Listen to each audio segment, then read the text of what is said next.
Le voyage du petit pèlerin, chapitre 19. Un ennemi. Vigilant était debout devant sa loge lorsque Chrétien sortit du palais, et l'avertit qu'un autre jeune pèlerin venait de s'éloigner. Je lui ai demandé son nom et il m'a répondu qu'il s'appelait Fidèle. Fidèle? S'écria petit Chrétien. Mais je le connais très bien. Il demeurait tout près de chez nous. Y a-t-il longtemps qu'il a passé? Croyez-vous que je pourrai le rejoindre? Il doit être maintenant au bas de la colline. Il y a une demi-heure environ que je l'ai vu. Réjoui à la perspective d'avoir bientôt un compagnon, Chrétien résolut de marcher vivement afin de rejoindre Fidèle. Mais il fallait d'abord qu'il prît congé de ses chers amis. Elle l'avait accompagné jusqu'à la grille. Il fait si beau ce matin. Que diriez-vous si nous descendions la colline avec Chrétien? Proposa Discrétion. Ce serait délicieux, approuva Charité, et peut-être verrons-nous Fidèle.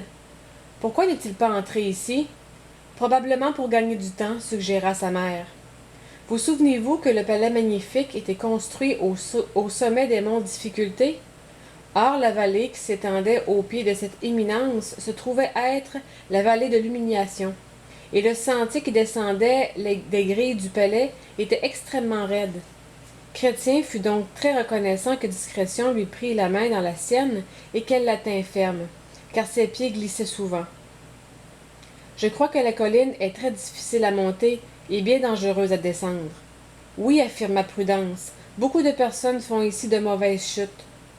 Bientôt, cependant, ils arrivèrent dans la vallée, et Discrétion remit à Chrétien une certaine provision de nourriture qu'elle avait préparée pour lui.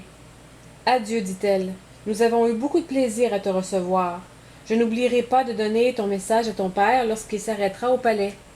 Petit Chrétien, tout triste d'avoir à se séparer de Discrétion et de ses trois amis, se sentit vraiment solitaire quand elles l'eurent quitté. La vallée était fraîche et paisible, et il marcha d'un pas décidé, espérant rejoindre bientôt Fidèle.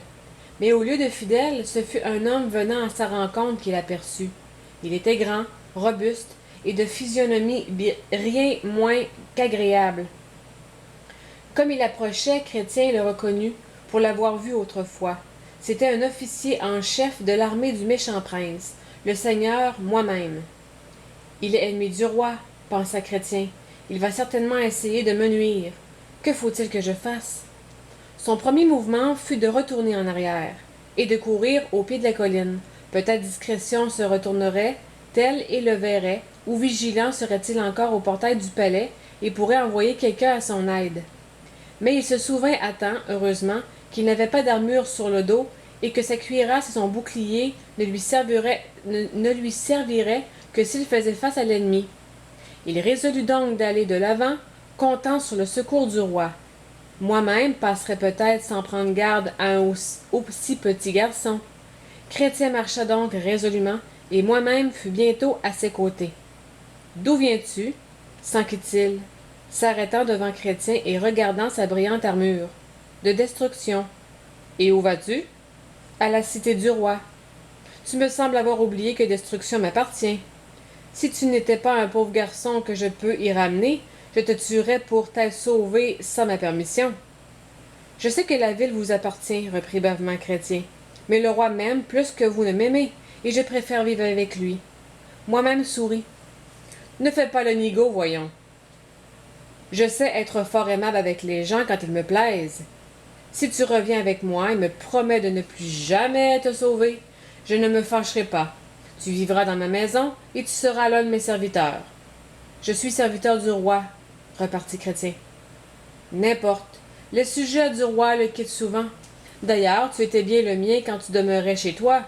Tu devrais être heureux que je consente à te pardonner et à te reprendre à mon service. Pauvre petit Chrétien, il sentait les larmes remplir ses yeux et ses lèvres commençaient à trembler. Cependant, il déclara « J'aime le roi, et je préfère être son serviteur à lui. S'il vous plaît, laissez-moi passer. » Mais moi-même avait résolu que Chrétien reviendrait avec lui. Aussi reprit-il « Allons, ne te décide pas trop vite. Songe un peu aux 1000 difficultés et à tous les obstacles que tu pourras rencontrer. Nos soldats sont partout. Et s'ils t'aperçoivent, ils essaieront de te faire du mal, et je ne pense pas que le roi se mette en peine de venir au secours d'un enfant comme toi. Rappelle-toi donc comme tu l'as mal servi depuis le commencement de ton voyage. Tu as été si étourdi que tu es tombé dans le marécage, tu as écouté les paroles trompeuses de Mondain, et tu as abandonné le droit chemin. Tu t'es endormi sous la tonnelle, tu y as perdu ton rouleau, et pour finir, la peur des lions a failli te faire retourner en arrière. Et cependant, malgré ces choses, quand tu étais au Palais Magnifique, on aurait dit, à t'entendre, que tu étais l'un des plus fidèles disciples du roi. Vraiment, je ne vois guère comment tu peux espérer que le roi fasse quoi que ce soit pour toi. Chrétien savait que tout cela était vrai, absolument vrai, mais il ne comprenait pas comment, moi-même, en avait entendu parler. J'en étais bien fâché, dit-il, et le roi me pardonnera.